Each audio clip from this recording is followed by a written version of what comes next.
Assalamualaikum warahmatullahi wabarakatuh. Perkenalkan, nama saya Noveldina Rahmila dengan NPM 2262100815. Baik, di sini saya akan menjelaskan materi tentang menulis berita, unsur berita 5W1H, dan piramida terbalik. Teknik menulis berita. Yang pertama, sebelum memulai menulis, luangkan waktu untuk merenungkan informasi yang akan disampaikan.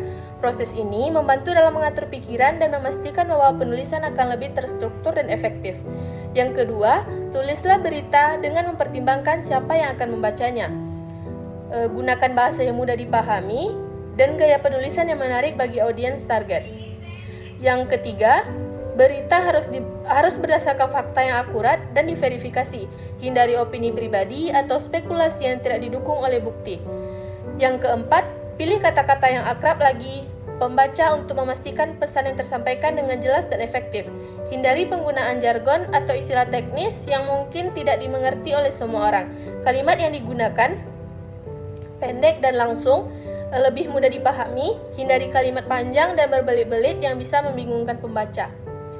Yang kelima, tulislah berita mulai dari bagian paling penting atau dramatis, lalu diikuti dengan bagian-bagian penting lainnya hingga bagian yang kurang penting. Judul harus mencerminkan isi berita, menarik perhatian, dan mengikuti struktur subjek, predikat, objek atau SPO jika memungkinkan. Idealnya judul terdiri dari 3-6 kata. Selanjutnya, tahapan menyusun dan menulis berita. Yang pertama yaitu ada fact finding, menemukan fakta-fakta yang berada di lokasi kejadian atau peristiwa. Dan yang selanjutnya fact organizing, perorganisasian atau pengumpulan fakta oleh reporter atau peliputan. Selanjutnya lead decision, menentukan lead atau berita yang akan dibuat. Selanjutnya start writing, mulai menulis berita dengan mengembangkan 5W1H, what, who, when, where, why, how. Baik, selanjutnya yang ketujuh, fact finding atau pencarian fakta merupakan tahap awal dan penulisan berita. Reporter harus mengumpulkan informasi dari berbagai sumber lokasi kejadian. Hal ini dapat dilakukan melalui wawancara dengan saksi, pengumpulan data dari intensi terkait, serta pengamatan langsung terhadap peristiwa yang terjadi. Fakta yang diperoleh harus bersifat objektif dan relevan dengan topik berita yang akan ditulis. Yang ke-8, fact organizing. Setelah fakta ditemukan, reporter perlu mengorganisasikan informasi atau fact organizing agar lebih sistematis dan mudah dipahami pada tahap ini. Reporter memilih mana fakta yang paling penting, membandingkan sumber informasi, serta menyusun kronologi peristiwa. Selain itu, reporter juga memastikan bahwa data yang dikumpulkan akurat dan tidak mengandung unsur spekulasi atau opini pribadi. Selanjutnya yang ke-9, lead decision. Lead atau teras berita adalah bagian pembuka yang menjadi inti dari berita. Pada tahap ini, reporter harus menentukan lead yang menarik, jelas, dan informatif agar pembaca langsung memahami pokok utama berita. Lead biasanya memuat informasi yang paling penting dalam berita, seperti kejadian utama, tokoh yang terlibat, serta dampak dari peristiwa tersebut. Pemilihan lead yang baik dapat menentukan seberapa menarik berita yang akan dibaca. Yang ke-10, setelah lead ditentukan, reporter mulai menulis berita dengan menerapkan metode 5W1H, yaitu apa, siapa, kapan, di mana, mengapa, bagaimana. Nah, apa di sini menjelaskan peristiwa yang terjadi secara spesifik. Siapa mengidentifikasi tokoh atau pihak yang terlibat di dalam peristiwa. Kapan memberikan informasi mengenai waktu kejadian secara jelas. Di mana menunjukkan lokasi tempat kejadian berlangsung. Mengapa menjelaskan alasan atau latar belakang terjadinya peristiwa. Dan yang terakhir bagaimana menguraikan proses atau kronologi kejadian secara rinci. Selanjutnya yang ke-11 yaitu teras berita. Teras berita adalah alinea atau paragraf pertama naskah setelah judul. Teras berita yang baik lebih dari 30-35 kata. Atau teras berita juga memiliki 3 tujuan utama, yaitu yang pertama memancing minat pembaca, yang kedua menyajikan fakta terpenting yang diberitakan, dan yang terakhir membuat jalan pembuka agar informasi lain mudah tersajikan. Selanjutnya yang ke-12 yaitu ringkasan, berisikan inti dari cerita suatu berita. Jadi, hanya dengan membaca layout, pembaca dapat mengerti isi dari keseluruhan berita. Lebih baik jurnalis tidak menggunakan jenis dikarenakan pembaca sudah cukup menemukan informasi sehingga tidak akan membaca keseluruhan berita. Kemudian, layout bercerita menggunakan naratif. Layout jenis ini membuat cerita dari suatu berita menjadi mengalir dan memiliki alur sehingga pembaca dapat merasakan peristiwa sembari membacanya. Dan yang ketiga yaitu layout deskriptif, yaitu membuat pembaca dapat merasakan peristiwa yang diceritakan melalui layout tersebut. Perbedaannya dengan layout naratif adalah layout deskriptif lebih mengungkapkan citra atau kesan. Selanjutnya layout kutipan. Layout kutipan di sini adalah layout yang berisi pernyataan narasumber atau referensi tertulis yang dekat dengan pembaca. Yang perlu diperhatikan dalam layout ini adalah dengan mencantumkan pernyataan atau referensi yang terkesan klise atau klise. Layout bertanya biasanya berisi pertanyaan yang ditujukan kepada para pembacanya. Dan yang terakhir yaitu layout menggoda, bertujuan untuk memberi gurauan kepada para pembacanya. Tipe ini biasa berisi teka-teki dan bentuk-bentuk semacamnya. Selanjutnya, ke-13 yaitu formulasi berita. Yang pertama, query atau ketepatan. Berita harus didasarkan pada fakta yang benar, dapat dipertanggungjawabkan agar tidak menyesatkan pembaca. Oleh karena itu, reporter harus melakukan verifikasi sumber informasi sebelum mempublikasikan berita. Selanjutnya, brevity atau keringkasan. Informasi dalam berita harus disampaikan secara ringkas tanpa mengurangi makna atau esensi dari peristiwa yang dilaporkan. Penggunaan kalimat yang padat dan langsung inti permasalahan akan membuat berita lebih efektif dan mudah dipahami. Selanjutnya yaitu ada clarity atau kejelasan. Bahasa yang digunakan dalam berita harus jelas dan tidak ambigu agar pembaca dapat memahami isi berita dengan mudah. Struktur kalimat yang sederhana dan logis membantu menghindari kesalahpahaman dalam penyampaian informasi. Selanjutnya, simplicity atau sederhana. Penggunaan bahasa yang sederhana tetapi tetap informatif membuat berita lebih mudah dicerna oleh berbagai kalangan pembaca. Hindari istilah teknis yang sulit dipahami kecuali diperlukan. Dan jika digunakan, berikan penjelasan yang memadai. Selanjutnya, sincerity atau rasa hormat. Berita yang harus disampaikan dengan sikap objektif tanpa keberpihakan serta menghormati narasumber dan pembaca.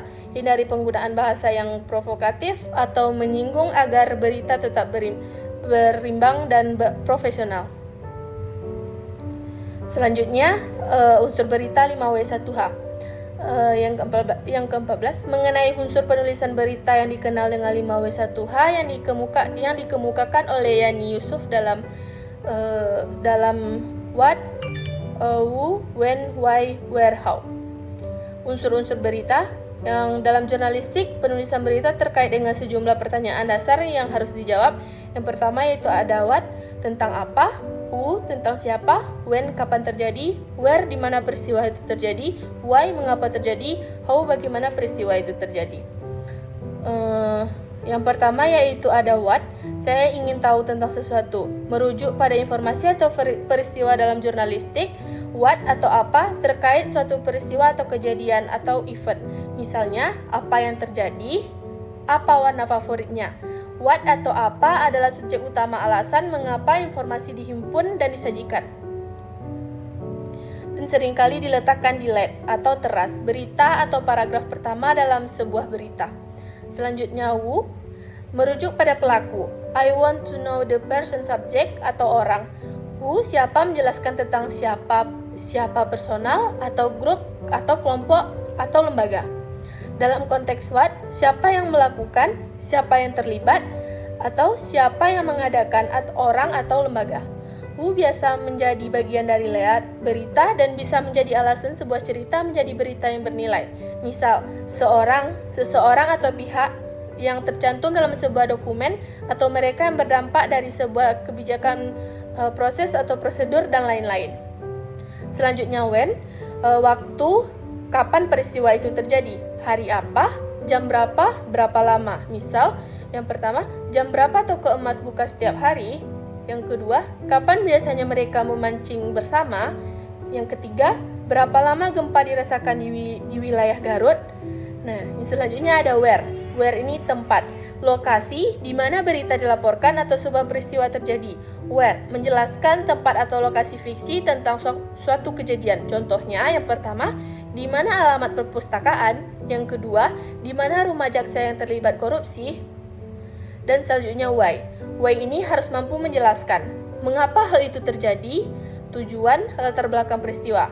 Kenapa, apa tujuannya, mengapa terjadi, kenapa diadakan atau diselenggarakan, mengapa bicara begitu.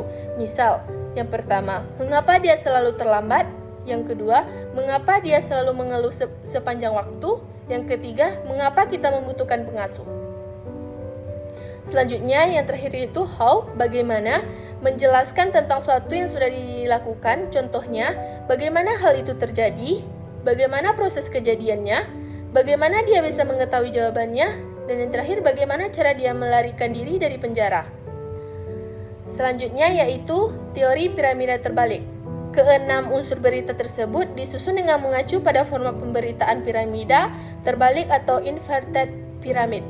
Keenam unsur berita tersebut disusun dengan mengacu pada format pemberitaan piramida terbalik, inverted pyramid. Nah, di sini teman-teman semua bisa melihat gambar dari PPT yang sudah saya tayangkan. Penulisan sebuah berita menggunakan pola piramida terbalik artinya informasi yang paling penting harus ditulis dengan bagian awal. Jadi, klimaks suatu peristiwa harus ditulis pada paragraf awal. Selanjutnya, lead atau intro atau teras merupakan bagian terpenting dari suatu berita televisi selain dimulai dengan intro yang dibacakan oleh penyiar di studio. Dan intro merupakan rangkuman dari seluruh unsur terpenting dari suatu berita dengan latar belakang dan konteks yang diperlukan. Selanjutnya, struktur penulisan berita menurut Widya Stuti dan Fauzia. Yang pertama yaitu judul. Judul yang dipakai harus judul yang menarik, menggunakan bahasa Indonesia yang sederhana atau mudah dimengerti, dapat disiapkan keyword yang sedang trending, atau judul harus sesuai dengan berita yang disampaikan, tidak clickbait atau menipu pembaca. Selanjutnya, lead atau paragraf awal, selaras dengan judul, terdiri dari 1-2 kalimat, berisi informasi yang paling menarik atau menjadi fokus utama dalam sebuah artikel. Tidak harus selalu mencakup semua unsur berita 5W1H atau simpan sisanya untuk paragraf penjelasan. Yang ketiga yaitu tubuh berita. Tubuh berita ini adalah paragraf menjelaskan lebih lanjut informasi yang disajikan dalam lead, memaparkan informasi yang lebih lengkap, penjabaran 5W1H, dan dilengkapi dengan kutipan narasumber. Dan yang keempat, informasi tambahan. Kutipan langsung narasumber seperti transkrip wawancara namun dalam penggalan kecil. Yang selanjutnya, penggunaan kutipan penting karena hal ini membuktikan bahwa reporter telah melakukan wawancara atau konfirmasi langsung dengan narasumber. Yang selanjutnya, closing atau penutup. Closing ini yang dimaksud dengan rangkumlah hal terpenting dari berita itu, manfaatnya bagi pemirsa atau perkembangan peristiwa yang diharapkan. Baik, itulah materi yang dapat saya sampaikan. Lebih dan kurang saya mohon maaf. Wabillahi taufiq wal hidayah. Wassalamualaikum warahmatullahi wabarakatuh.